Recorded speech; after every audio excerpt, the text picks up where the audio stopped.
ஒரு பழமையான சீன பழமொழி சொல்கிறது, ஒரு மரத்தை நடுவதற்கான சிறந்த நேரம் 20 ஆண்டுகளுக்கு முன், அடுத்த சிறந்த நேரம் இன்று. இந்த ஒரு வரி நமக்கு ஒரு பெரிய உண்மையை நினைவூட்டுகிறது. கடந்ததை மாற்ற முடியாது, ஆனால் இன்றைய நேரத்தை பயன்படுத்த முடியும். நீங்கள் இன்னும் சுவாசித்துக் கொண்டிருக்கிறீர்கள் என்றால் நீங்கள் இன்னும் தொடங்க முடியும். உங்கள் கனவுகள் இன்னும் உங்களை அழைக்கின்றன என்றால் அது தாமதமாகவில்லை. இந்த கதை எந்த வயசிலும் வாழ்க்கையை மாற்ற முடியும் என்பதை உங்களுக்கு உணர்த்தும் ஒரு சக்தி வாய்ந்த பயணம். ஒரு அமைதியான கிராமத்தில் மாலை நேரத்தில் சூரியன் மெதுவாக மறைந்து கொண்டிருந்தது. அந்த கிராமத்தின் ஓரத்தில் இருந்த ஒரு பழைய வீட்டின் முன் தினமும் ஒரே நேரத்தில் ஒரு மர நாற்காலியில் அமைதியாக உட்கார்ந்து கொண்டிருப்பார் ராமசாமி. அவருக்கு 45 வயது. வெளியே பார்த்தால் அவரது சாதாரண ஒன்று. காலையில் எழுந்து வேலைக்கு போவது, மாலையில் திரும்பி வந்து சாப்பிட்டு ஓய்வெடுப்பது, இதுவே அவரது நாள்தோறும் நடக்கும் வாழ்க்கை.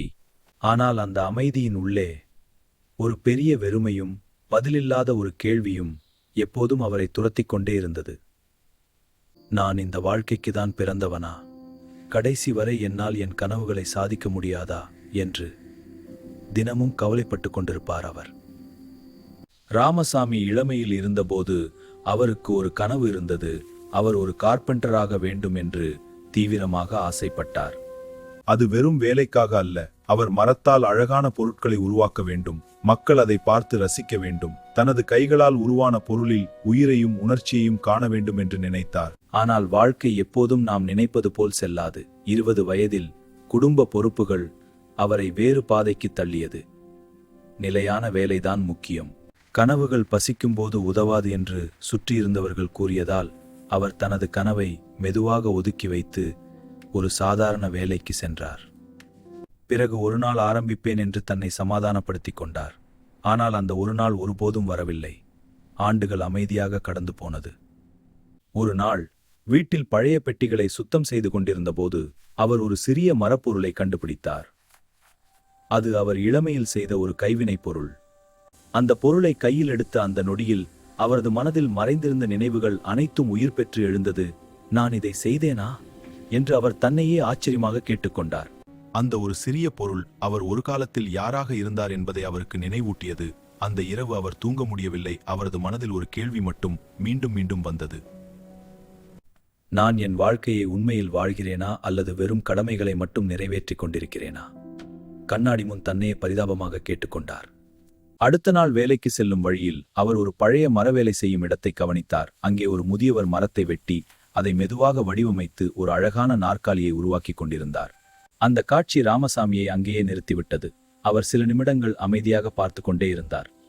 அந்த முதியவர் சிரித்தபடி அவரிடம், உங்களுக்கு இது பிடிக்கிறதா என்று கேட்டார். ராமசாமி சற்றே தயக்கத்துடன், ஒரு காலத்தில் நான் இதை செய்யணும்னு ஆசைப்பட்டேன், ஆனா இப்போ அது ரொம்ப லேட் ஆகிடுச்சு என்று பதிலளித்தார். நீங்க எவ்வளவு வயசு? 45. நான் இந்த வேலை செய்ய ஆரம்பிச்சது 50 வயசுல. அந்த பதில் ராமசாமியை அதிர்ச்சியடைய செய்தது. முதியவர் தொடர்ந்து, அதற்கு முன் நான் 30 வருடம் டிரைவராக இருந்தேன். ஒரு நாள் நான் எனக்கே ஒரு கேள்வி கேட்டேன். நான் உண்மையா வாழ்கிறேனா இல்லை வாழ்கிற மாதிரி நடிக்கிறேனா? அந்த கேள்விக்கு என்னால் பதில் சொல்ல முடியவில்லை. அதனால்தான் நான் வாழ்க்கையை மறுபடியும் ஆரம்பிக்க முடிவு செய்தேன். இந்த உணர்வு ராமசாமியின் உள்ளத்தில் ஆழமாக பதிந்தது. அவர் மெதுவாக அந்த முதியவரின் வேலைகளை மீண்டும் பார்த்தார். மரத்தின் ஒரு சாதாரண துண்டு அவரின் கைகளில் ஒரு அழகான நாற்காலியாக மாறிக்கொண்டிருந்தது. நேரம் போய்விட்டது என்று அவர் எண்ணிய ஒவ்வொரு தருணமும் உண்மையில் அவர் தன் கனவுகளை தொடங்காமல் தள்ளி போட்ட தருணங்கள்தான் என்று அவர் புரிந்து கொண்டார். அந்த நாள் முதல் அவர் ஒரு சிறிய முடிவு எடுத்தார். பெரிய மாற்றம் ஒன்னில்ல, ஒரு சிறிய டூல் செட் வாங்கி தினமும் 1 மணி நேரம் மரவேலை செய்ய ஆரம்பித்தார். ஆரம்பத்தில் அவர் செய்த வேலைகள் சரியாக இல்லை. சில நேரங்களில் மரம் உடைந்து போய்விடும், சில நேரங்களில் வடிவம் சரியாக வராது. அவர் மனம் உடைந்து போகும் அளவுக்கு தோல்விகளை சந்தித்தார். நான் இதுக்கு லேட் ஆகிட்டேனா என்ற பழைய குரல் மீண்டும் மீண்டும் எழுந்தது. ஆனால் இப்போது அவர் அந்த குரலை நம்பவில்லை. அவர் அதை தாண்டி தொடர்ந்து முயற்சி செய்தார். நாட்கள் மாதங்களாக மாறின. மெதுவாக அவரது கைகள் பழக ஆரம்பித்தது. ஒரு நாள் அவர் செய்த ஒரு சிறிய மேசையை ஒருவர் வாங்கினார். அது பெரிய சாதனை அல்ல, ஆனால் ராமசாமிக்காக அது ஒரு புதிய வாழ்க்கையின் தொடக்கம். அந்த நாள் அவர் தனது மனதில் ஒரு உறுதியை உணர்ந்தார். என்னால் முடியும். 2 ஆண்டுகள் கழித்து அவர் தனது சொந்த சிறிய ஒர்க் ஷாப்பை ஆரம்பித்தார். மக்கள் அவரிடம் வேலை கொடுக்க ஆரம்பித்தனர். அவர் உருவாக்கிய பொருட்களில் ஒரு தனித்தன்மை இருந்தது. ஏனெனில் அது வெறும் மரம் அல்ல, அது அவர் நீண்ட நாட்களாக ஒத்திவைத்த கனவின் வெளிப்பாடு. ஒரு மாலை நேரத்தில் வேலை முடிந்து அனைவரும் வெளியேறிய பிறகு ராமசாமி தனது ஒர்க் ஷாப் முன் நாற்காலியில் அமைதியாக உட்கார்ந்து கொண்டிருந்தார். அந்த நேரத்து பதட்டத்துடன் ஒரு இளைஞன் உள்ளே வந்தான். அவன் முகத்தில் குழப்பமும் மனதில் நிறைய கேள்விகளும் தெளிவாக தெரிந்தது. சில நிமிடங்கள் எதையும் சொல்லாமல் நின்று கொண்டு இறுதியில் தன்னுடைய தைரியத்தை திரட்டிக்கொண்டு மெதுவாக கேட்டான். அண்ணா, எனக்கு 28 வயசாகியது. என் நண்பர்கள் எல்லாம் ஏதாவது ஒரு பாதையில் முன்னேறி இருக்காங்க. சிலர் பிசினஸ் ஆரம்பிச்சிட்டாங்க, சிலர் வெளிநாட்டுக்கு போயிட்டாங்க. நான் இன்னும் என்ன செய்யணும்னு கிளியராக தெரியாம இருக்கேன். இப்போ நான் புதுசா ஏதாவது ஆரம்பிக்க நினைச்சா நான் லேட் ஆகிட்டேனா? அவன் கேள்வி வெறும் வயசை பற்றியதல்ல. 28 வயசுல லேட்டா? நான் 45 வயசுல என் வாழ்க்கையை மறுபடியும் ஆரம்பிச்சவன். அதுக்கு முன்னாடி நான் தினமும் ஒரு நாள் ஆரம்பிப்பேன்னு சொல்லிக்கிட்டே இருந்தேன். அந்த ஒரு நாள் வரவே வரல. நீங்க இப்போ கேட்கிற கேள்வி நான் 20 வருஷம் முன்பே கேட்கணும் இருந்தது, ஆனா நான் கேட்கல. அவர் சற்றே முன்னே வளைந்து, நீங்க லேட் இல்ல, நீங்க இன்னும் ஸ்டார்ட் பண்ணல, அதுதான் உண்மை. வாழ்க்கை ஒரு ரேஸ் இல்ல, அது ஒரு பயணம். யாராவது முன்னாடி போயிருக்காங்கன்னா அதனால நீங்க பின்னாடி விட்டுட்டீங்கன்னு அர்த்தம் இல்ல. உங்களுக்கு உங்க பாதை இருக்கிறது. அந்த பாதையில் முதல் படி எடுக்காததால தான் உங்களுக்கு லேட் மாதிரி தோணுது. அந்த இளைஞன் அமைதியாக நின்று கேட்டுக்கொண்டிருந்தான். நேரம் எல்லாருக்கும் சமமாகத்தான் போகும். நீங்க பயந்து நிக்கிற நேரத்திலும் அது போகும், தைரியமா ஆரம்பிக்கிற நேரத்திலும் அது போகும். வாழ்க்கையில் தாமதம் என்று ஒன்று இல்லை, தொடக்கம் மட்டுமே உள்ளது. நாம் பல நேரங்களில் நம்மை நாமே தடுக்கிறோம். வயதை காரணமாக காட்டுகிறோம், சூழ்நிலையை காரணமாக சொல்லிக் கொள்கிறோம், மற்றவர்களை பார்த்து நம்மை குறைத்து நினைக்கிறோம். ஆனால் உண்மையில் நாம் இழந்தது காலமில்லை, நாம் பயன்படுத்தாத வாய்ப்புகள் தான். நேரம் எப்போது முன்னே செல்லும், அது யாருக்காகவும் நின்று விடாது. ஆனால் அந்த நேரத்தை எப்படி பயன்படுத்துவது என்பது நம்முடைய முடிவு.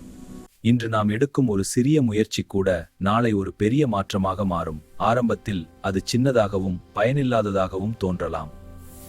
ஆனால் ஒவ்வொரு நாளும் நாம் எடுத்துக்கொள்ளும் அந்த சிறிய படிகள் நம்மை நம்முடைய கனவுகளுக்கு அருகில் கொண்டு செல்லும். நீங்கள் இன்னும் ஆரம்பிக்கவில்லை என்றால் இதுதான் சரியான நேரம்.